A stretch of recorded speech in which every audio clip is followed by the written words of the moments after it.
Ser Podcast.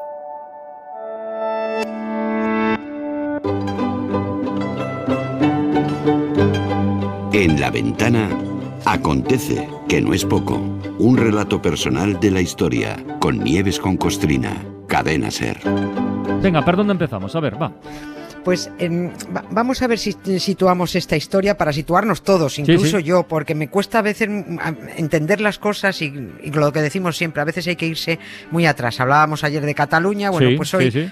Hoy nos toca Ucrania, porque estamos asistiendo a la bronca entre esos dos países, entre Ucrania y Rusia. Y al menos a mí me pasa que por mucho que me digan que si es por intereses del gas, que si solo son movimientos entre los dos países para sacar pecho, esto me parecen de barrio, ¿no? Mira, no me quete, están ahí los dos, ¿no? Pues a mí me gustaría entender de dónde viene todo este berenjenal, este follón, este jardín en el que están metidos Ucrania y Rusia. ¿Por qué Moscú nunca le quita el ojo a Kiev para pillarlos en un descuido y quedarse con todo? ¿Y por qué Kiev no quita el ojo a Moscú? Porque ya les quitaron la península de Crimea en 2014, y parece que van a por el resto, ¿no? ¿Desde cuándo vienen todas estas idas y venidas de territorios? Es lo que creo, pues nos falta por conocer, aunque sea un poquito por encima, para luego encajarlo en lo que nos cuentan los informativos muy rápidamente en 3 minutos o lo que pasa en Bruselas. Vamos a simplificar mucho todo este lío de la bronca entre Ucrania y Rusia. No nos podemos ir al primer momento en que rusos y ucranianos se llaman de todo menos bonitos, porque es de mediados del siglo XVII y tiene que ver con un zar ruso que prometió a los cosacos ucranianos unas cosas que luego no cumplió. Ahí ya se enzarzaron, ¿no? Pero claro, es que esto es muy antiguo y muy lioso. Digamos que de entonces, de aquel 1600 y pico a esta parte, una zona de Ucrania ha estado en manos de lituanos, polacos, turcos, austrohúngaros y rusos. Que vaya melé. O sea, como para aclararse con todo esto. Pero también nos ayudará a entender por qué a una parte de los ucranianos les caen muy bien los rusos y a otros los rusos les caen como el culo directamente y no los aguantan, ¿no? Así que lo primero, para empezar a aclararnos, es buscar un mapa actual de Ucrania. Muy bien. Y mientras lo buscan, menos los que vayan conduciendo, esos que se estén quietos, les vamos a cantar algo en ucraniano.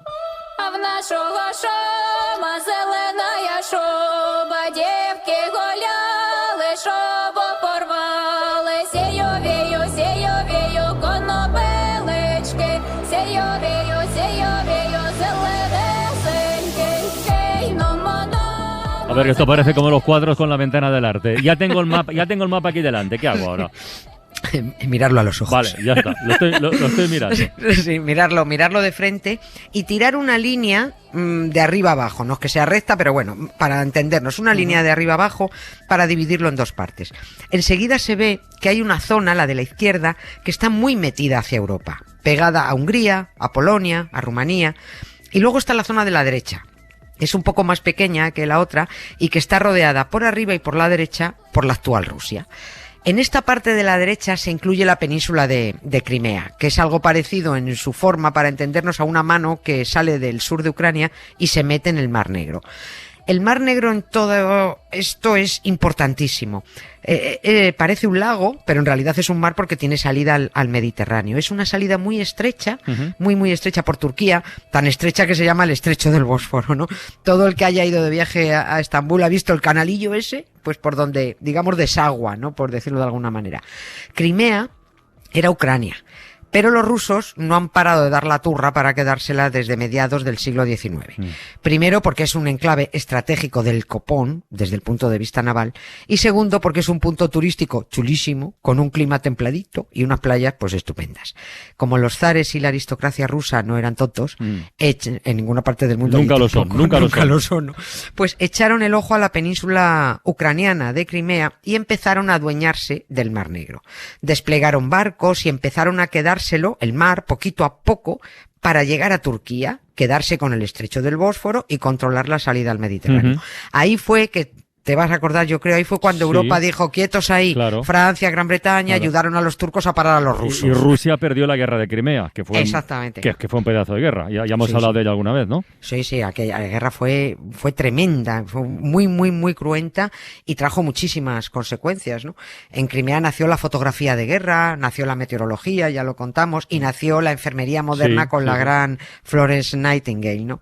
Y también nació ahí un cabreo monumental de los rusos por perder la guerra guerra y por no quedarse con Crimea. En aquella misma época, y todavía estamos en el siglo XIX, es cuando creció el sentimiento nacionalista ucraniano. Ahí es cuando les salió un poco la patria y dijeron, bueno, ya está bien, que tanto apabullarnos, ¿no?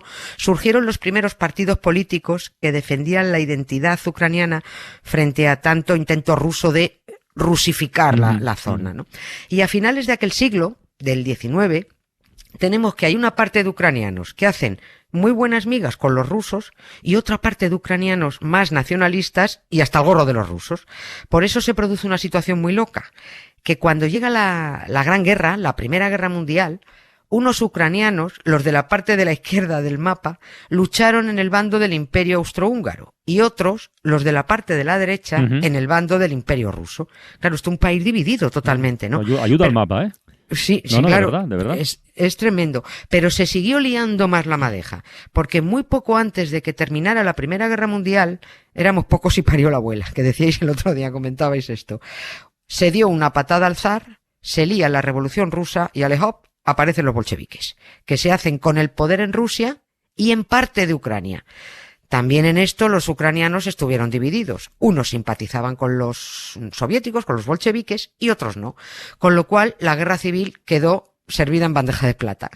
En esos momentos, estamos en 1918, 1920, Ucrania era un galimatías que eso no hay quien lo entienda si no eres catedrático de política internacional. Eso no hay por dónde agarrarlo, ¿no? Pero lo esencial es que Ucrania pasa a ser una de las repúblicas socialistas soviéticas menos la parte izquierda del mapa, que cuando termina la Primera Guerra Mundial se la queda Polonia. Espero que esto no le haya explotado la cabeza a nadie, porque todavía quedan por aparecer los canallas de Hitler y Stalin.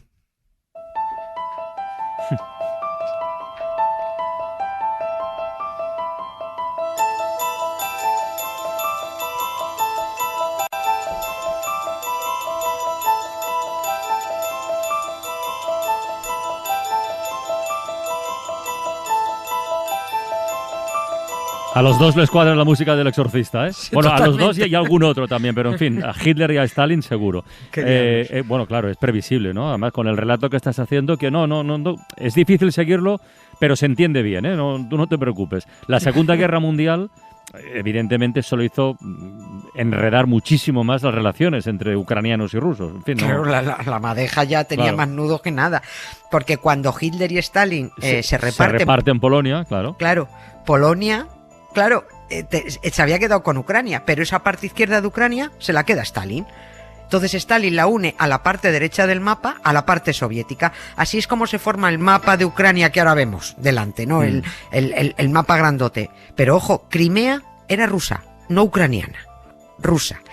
Y tenemos un gran territorio con sentimientos muy distintos en ese gran mapa de Ucrania, con idiomas distintos, con gentes distintas. Eso no era una nación. Los de la izquierda hablaban ucraniano, los de la derecha ruso. Pero Stalin puso a todos a hablar ruso por el artículo 33. Como para decirle algo. Sí, claro. No. Los de la izquierda eran más católicos, los de la derecha eran más ortodoxos. Unos se sentían europeos, otros más asiáticos. O sea, era un único territorio, pero con dos cabezas, con una mente muy dividida, ¿no?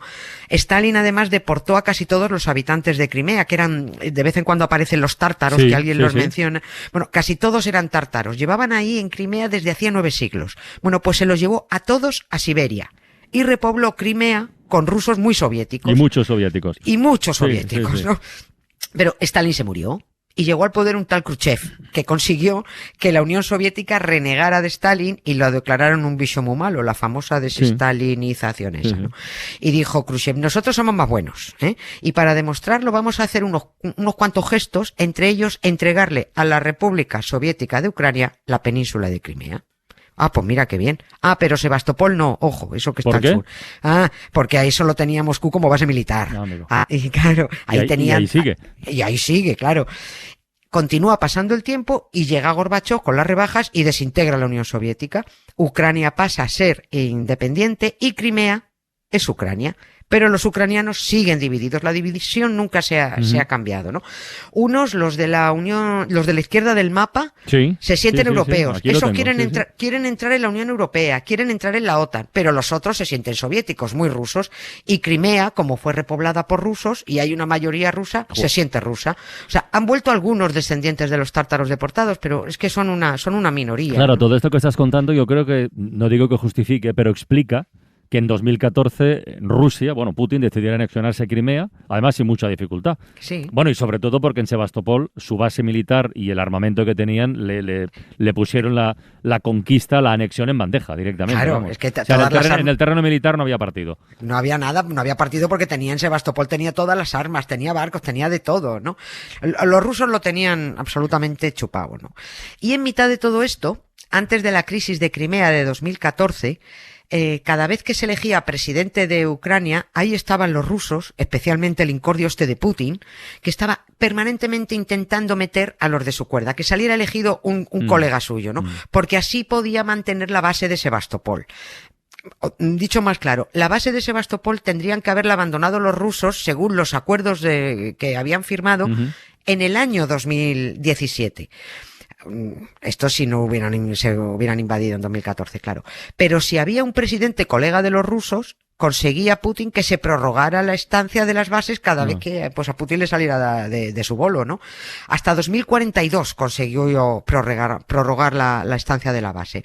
A cambio de mantener esa base, Rusia le ponía a Ucrania el gas muy baratito, en fin, acuerdos suyos, ¿no? Todo esto que hemos contado es así muy apretadito. Bueno, pero no está mal, ¿eh?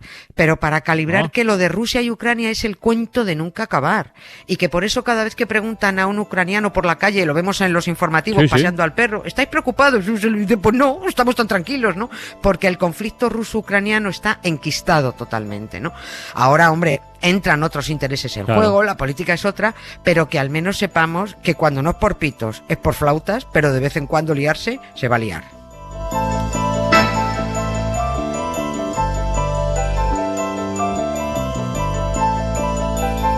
Pues yo al final me he enterado. O sea que muy bien.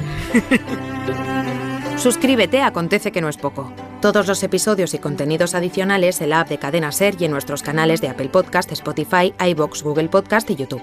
Escúchanos en directo en la SER de lunes a jueves a las 7 de la tarde.